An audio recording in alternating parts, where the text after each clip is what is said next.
আমাকে যারা দেখছো, আমার সাথে যারা সংযুক্ত আছো, তোমাদের সবাইকে আসসালামু আলাইকুম ওয়া রাহমাতুল্লাহ। আজকে তোমাদের সাথে আমার আলোচনার বিষয়বস্তু হচ্ছে কন্ডিশনাল সেন্টেন্স, যেটা আমি তোমাদেরকে গত 2 দিন যাবৎ ক্লাসে পড়িয়েছিলাম, বাট অনেকেরই এই জায়গাটাতে আমার মনে হচ্ছে গ্যাপ আছে। That's why I am making this video. তোমরা জানো কন্ডিশনাল সেন্টেন্স মানে হচ্ছে শর্তযুক্ত বাক্য। কন্ডিশনাল সেন্টেন্স মানে কি? শর্তযুক্ত বাক্য। এবং আমি তোমাদেরকে বলেছিলাম কন্ডিশনাল হচ্ছে টোটাল 4 প্রকার। একটা হচ্ছে zero conditional, first conditional, second conditional, third conditional. আজকের আলোচনায় শুধুমাত্র আমরা জিরো এবং ফার্স্ট কন্ডিশনাল নিয়ে আলোচনা করব। তোমরা সবাই একটু কনসেন্ট্রেশন দাও। আমরা কন্ডিশনাল সেন্টেন্সের সংজ্ঞাটা যদি বলি, শর্তযুক্ত বাক্য কিংবা ইফ এবং আনলেস যুক্ত বাক্যকে তোমরা কন্ডিশনাল সেন্টেন্স বলবা। এবং কন্ডিশনাল সেন্টেন্সের 2টা পার্ট থাকবে। কয়টা পার্ট থাকবে? 2টা পার্ট থাকবে। একটা হচ্ছে তোমার কন্ডিশন পার্ট মানে শর্তযুক্ত অংশ, আর একটা হচ্ছে রেজাল্ট পার্ট মানে হচ্ছে ফলাফল। অর্থাৎ কন্ডিশনারের ফলে ফলাফলটা কি হবে, কনসিকুয়েন্সটা কি হবে, এই 2টা পার্ট নিয়ে হচ্ছে কন্ডিশনাল সেন্টেন্স। জিরো কন্ডিশনাল স্ট্রাকচারটা তোমরা খেয়াল করো, simple present plus simple present. তার মানে কন্ডিশন পার্টে যদি সিম্পল প্রেজেন্ট থাকে, রেজাল্ট পার্টে যদি সিম্পল প্রেজেন্ট থাকে, তাহলে তুমি কি বলবা? Zero conditional. আবার কন্ডিশন পার্টে যদি সিম্পল ফাস্ট থাকে এবং রেজাল্ট পার্টেও সিম্পল ফাস্ট থাকে, তাহলে তুমি তাকে বলবা, তাকেও তুমি কি বলবা? Zero conditional. আচ্ছা, তাহলে জিরো কন্ডিশনালটা হয় simple present, subject plus V one plus others. তোমরা জানো আমি তোমাদেরকে শর্টকাটে পড়িয়েছিলাম যে সাবজেক্ট ভার্বের 1 নম্বর ফর্ম, এরপরে আদার্স হলে তোমরা তাকে কি বলবা? সিম্পল প্রেজেন্ট বলবা। On the other hand subject V two others, অর্থাৎ যদি সাবজেক্ট থাকে এবং ভার্বের 2 নম্বর ফর্ম থাকে, ফার্স্ট ফর্ম থাকে, তারপরে আদার্স থাকে, তুমি তাকে কি বলো? তুমি তাকে বলো সিম্পল ফাস্ট। তার মানে জিরো কন্ডিশনালের 2টা বাক্যই হবে সিম্পল প্রেজেন্ট নতুবা সিম্পল ফাস্ট। মানে কন্ডিশন পার্টেও সিম্পল প্রেজেন্ট হবে, রেজাল্ট পার্টেও সিম্পল প্রেজেন্ট হবে, নতুবা কন্ডিশন পার্টেও সিম্পল ফাস্ট, রেজাল্ট পার্টেও সিম্পল ফাস্ট। আমি উদাহরণগুলো দিলে তোমরা একটু ভালো বুঝতে পারবা। দেখো আমি লিখেছি if you stand in the rain, তুমি যদি বৃষ্টিতে দাঁড়িয়ে থাকো। তাহলে এটার স্ট্রাকচারটা দেখো, এটা হলো সাবজেক্ট আর স্ট্যান্ডটা হলো বি ওয়ান। তাহলে সাবজেক্ট এবং বি ওয়ান আছে, এরপরে আদার্স আছে, তাহলে তুমি এটাকে কি বলবা? সিম্পল প্রেজেন্ট বলবা। If you stand in the rain, এই বাক্যটার এই ক্লজটাকে, এই অংশটাকে তুমি কি বলবা? কন্ডিশন পার্ট বলবা। কারণ এখানে শর্ত দেওয়া আছে যে তুমি যদি বৃষ্টিতে দাঁড়িয়ে থাকো, এর ফলাফলটা কি হবে? এর ফলাফলটা হবে ইউ গেট ওয়েট, তুমি ভিজে যাবে। ঠিক আছে? তার মানে এটাও সিম্পল প্রেজেন্ট, এটাও সিম্পল প্রেজেন্ট, আর এটা হচ্ছে কন্ডিশন পার্ট, এটা হচ্ছে রেজাল্ট পার্ট। তাহলে এইটাকে তুমি কি বলবা? কন্ডিশনাল সেন্টেন্স বলবা। এবং কোন কন্ডিশনাল? জিরো কন্ডিশনাল বলবা। কেন জিরো কন্ডিশনাল? এটার কন্ডিশন পার্টটাও সিম্পল প্রেজেন্ট, রেজাল্ট পার্টটাও সিম্পল প্রেজেন্ট। এরপর দেখো if you hit ice, if you hit ice, তুমি যদি বরফকে তাপ দাও, তাহলে কি হবে? ইট মেল্টস, এটা কি হবে? এটা গলে যাবে। তাহলে ইফ ইউ হিট আইস, এটা হচ্ছে তোমার কন্ডিশন পার্ট। হ্যাঁ, এবং এটার স্ট্রাকচারটা খেয়াল করো, সাবজেক্ট বি ওয়ান। তাহলে সাবজেক্ট বি ওয়ান হলে আমরা সেটাকে কি বলি? Simple present.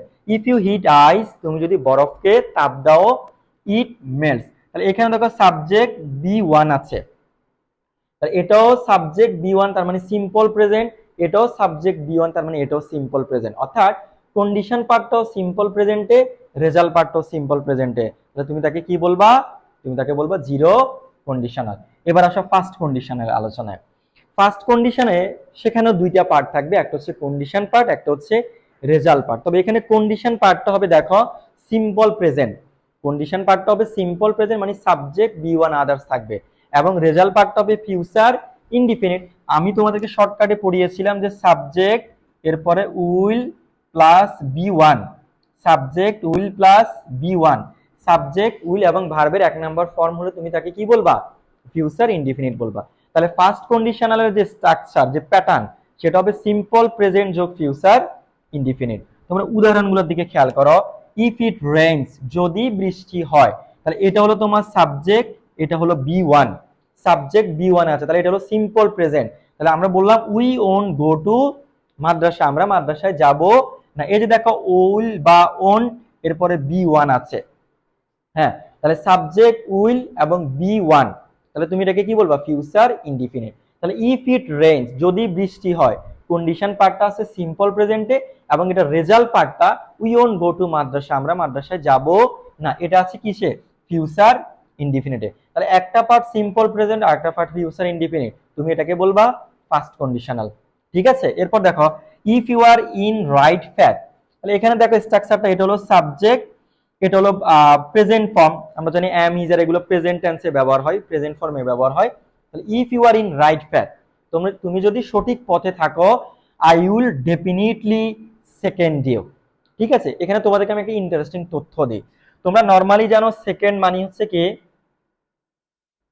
এটা হলো সময় গণনার একক, বা আমরা এটাকে কি বলি, সেকেন্ড বলি। অর্থাৎ সেকেন্ড যখন নাউন হিসেবে ব্যবহার হয় তখন এটার বাংলাটা হচ্ছে সেকেন্ড, কিন্তু এই বাক্যে সেকেন্ডটা নাউন হিসেবে ব্যবহার হয় না। আচ্ছা, এটা যে নাউন হিসেবে ব্যবহার হয় না, তোমরা কি সেটা বুঝতে পেরেছো?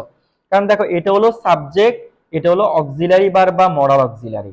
ঠিক আছে, এখন তোমরা বলতে পারো স্যার এইটা কি, তোমরা জেনে রাখবা যে অক্সিলারি ভার্ব এবং মেইন ভার্বের মাঝখানে যেটা বসে সেটাকে কি বলবা, অ্যাডভার্ব বলবা।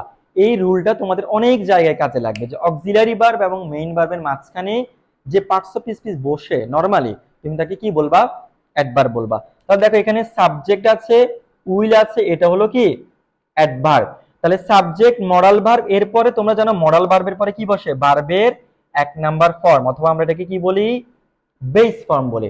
তার মানে এই সেকেন্ড শব্দটা কিন্তু নাউন না, এই সেকেন্ড শব্দটা হচ্ছে ভার্ব, এবং সেকেন্ডের এখানে অর্থ হচ্ছে সাপোর্ট দেওয়া। I will definitely second you, আমি তোমাকে সমর্থন করব।